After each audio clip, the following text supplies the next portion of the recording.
So for those of you who are new to Mesh Fusion or have very little experience with it and need a refresher, I'm going to use this video to kind of walk through some of the various tools and functions of Mesh Fusion. So if we go all the way down to the bottom Edge tab here, click on that, that will bring up all the tools for Mesh Fusion. As you can see, there's quite a few of them, but don't let that intimidate you because there's really not that many tools that we're going to be using in this project. Mesh Fusion, for those of you who are unfamiliar with it, is a kind of a Boolean type of modeling function. So what it does is it takes objects and uses those objects to shape and mold other objects with.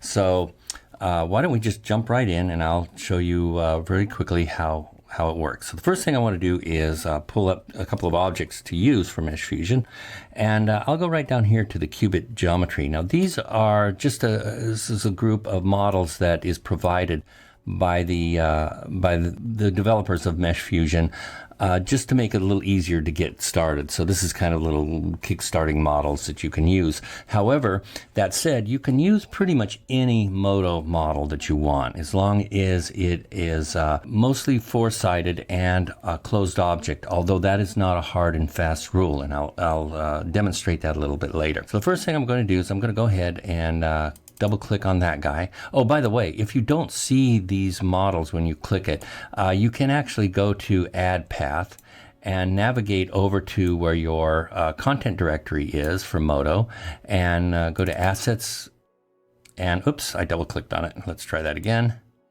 Go to Add Path. We'll go to Assets, and we'll go to Fusion Assets, Meshes, Qubits, and click Choose, and that will just add that path and populate this whole panel with all the models that are in that directory there. So okay, so I'm going to add that one. Now I need a second object, something that I'll use as an object to carve with, and so I've added that guy right there, and yeah, so that's fine. I'm just going to move it out of the way for right now. I'll hit the W key while it's in item mode and just move it. It's not important whether you move objects or intersect them either in item or component mode. It works just the same. All right, so the next thing I want to do is determine which of these two objects I want to be the base object, or the object that I'm going to carve with, going to shape. And I'm going to choose this guy right here. And one more thing I think it's important to note is that you need to understand the scale that you're working with, and I'll explain that in just a second. So if I go over to the Create tab and just click on Dimensions tool here, you'll see that it's about 2 meters tall and she's about 1.5 meters wide. So it's good to know that, because when I create my fusion item, there's something called strip width, and that's the blend between two objects, or a cutter object and the base object. That's the width of the chamfer or the fillet between those two objects. So 1 millimeter is kind of small, so I'm going to just go with let's make that 10 millimeters or 1 centimeter. Okay, and I can name this anything I want. Strip profiles 100%. I'm going to leave everything else at the default, and I'm going to click on New Fusion Mesh with selected item. Okay, and now you can see in my items list it created a Fusion Mesh item, and I can turn that off and hide this. And as you can see, it's a fairly dense piece of geometry here, and it's all triangulated, and that's fine, because this is a kind of a temp object that it creates to do the actual output of the Boolean function. So, and now when we freeze this out as an actual Modo Mesh item, it will become mostly all quads, which is great. It'll allow you to continue modeling it with some of the direct modeling tools. Okay, so now next thing we got to determine is what we want this to be, and whether we want to add, subtract, or combine. So that's the three functions you can do with any one object. And I'll show you real quickly how that works.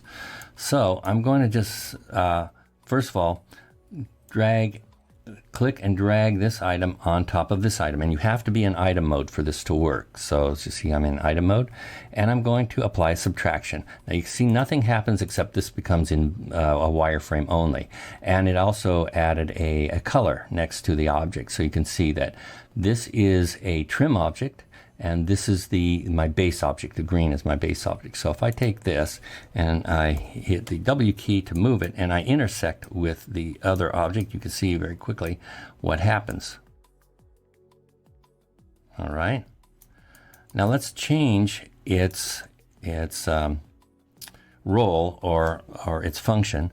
I'm going to click here to undo it, and then I'm going to make sure that I have that one and that one selected, both of those in item mode, and I can come over to these buttons instead of just dragging and dropping one item on top of another, and that pretty much is the same functionality. So let's do an intersect. Those are very interesting.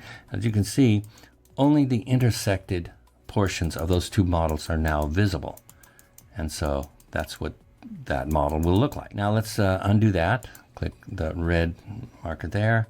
Oops, I undid both. Sorry about that. Let me do that. There we go. Let me only select this guy and undo him. Okay. I'm going to keep my Mesh Fusion object, and let's just do a blend now. So I'll go here, and I'll again drag and drop on top of it, and then this time I'll do a primary. Okay. So what that does is now both of these guys are green, which means they're both primary objects, which can be carved by yet a third object. Okay. All right. So let me click this and move it.